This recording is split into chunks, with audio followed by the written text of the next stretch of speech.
My name is Andrey. I'm 31 years old. About 9 years ago, I fell from the 9th floor window of this building. That day started off normally. I was supposed to have a meeting with someone regarding some unresolved financial issues. These were acquaintances, not friends. We didn't have a joint business, but we had a shared idea we were trying to implement. There was no profit or return of money. We wanted to settle who owed what, and then part ways, with no further dealings. I remember arriving, sitting at the table, where I put my things. And then I lost consciousness at the table. The last thing I remember is what was on the table and how it wobbled. I remember everything up to that point. I arrived at the apartment around 11 at night. An ambulance was called, and they took me around 5:30 or 6 in the morning. Someone in the apartment called the ambulance for me. I fell roughly here, where there used to be a flower bed and another tree. They found me unconscious with my leg in an unnatural position. My right leg was near my head. The whole situation suggests something went wrong. What exactly happened, I don't remember. I can't accuse anyone or say someone is to blame. Before meeting them, I had dinner and a little alcohol with another friend. Then I went to meet the guys. After the fall, a criminal case was automatically opened, but as far as I know, no one was punished.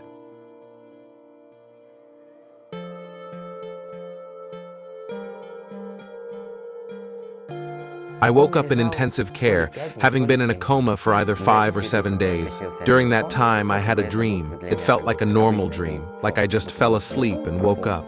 I dreamed I was in roller skates, lying on a stretcher, in the same position as when I was in a coma. In the dream, I kept saying I wanted to go home. When I regained consciousness, I looked around and saw my legs were broken. I thought maybe I had been hit by a car. Then a nurse came in and told me I had fallen from the 9th floor.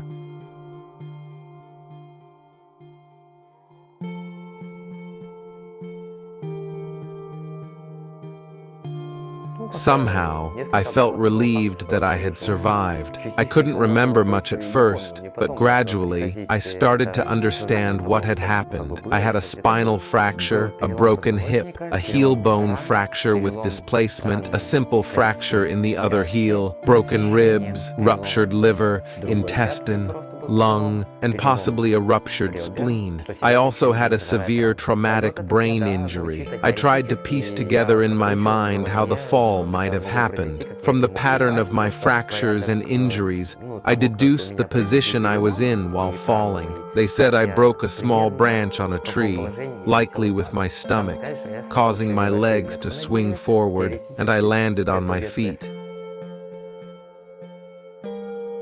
I don't know, the doctors were optimistic. They said I'd walk in a month, then a month and a half, then said I needed more rest and surgeries, but that I'd walk soon. I spent about 6 months in the hospital. The hardest part was when the nurses scolded me. According to my progress, I should have been able to move to a wheelchair to go to the bathroom instead of using a bedpan. I tried to transfer to the wheelchair once and made it to the bathroom, but the pain was excruciating. A fellow patient helped me back to bed. After that, I had severe back pain for a long time. Despite everything, there were always cheerful people in my ward. We joked, told stories. The doctors said I had to use a wheelchair. I thought, well, that's better than just lying in bed. I wasn't discouraged. I knew I was alive. My mind was intact, and I would find a way to move forward. Life goes on, and I was determined to keep living. I never thought of myself as disabled or that my health issues would stop me. I didn't worry about it at all. When I was discharged from the hospital, I couldn't walk on my own. I spent a long time lying at home, slowly starting to move around. I used a metal-backed chair to help me walk back and forth in the room. After 6 months in bed, my muscles were very weak. It was like learning to walk all over again. I also had the Elizarov apparatus on my hip, which made walking difficult and uncomfortable. My leg hurt, my back hurt, and moving in a wheelchair was very uncomfortable. I never doubted that I would walk again. I kept a positive attitude because I could feel my legs and move my toes. I knew I would walk. From the time I was discharged until I could walk without any aids, it took more than a year. Now, one of my legs is about 7 centimeters shorter than the other. I have to get special shoes with an elevated sole and custom orthotic insoles to compensate. This helps me walk normally. Though my gait is visibly different, people are amazed that despite all the injuries, I keep moving and stay active.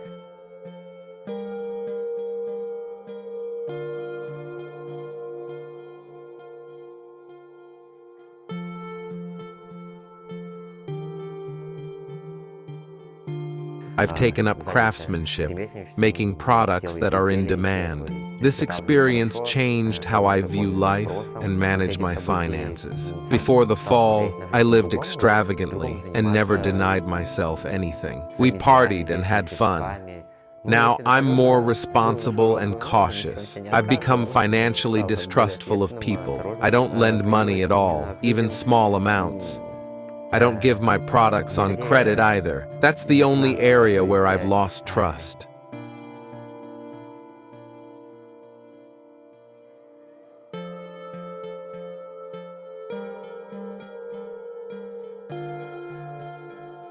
I have a family now, and everyone is amazed. I have a child, I have health issues, and I'm no longer an athlete. I can run a bit, but can't play football anymore. It doesn't bother me.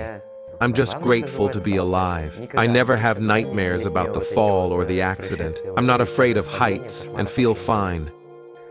I even went to the mountains with friends. We climbed the highest peak.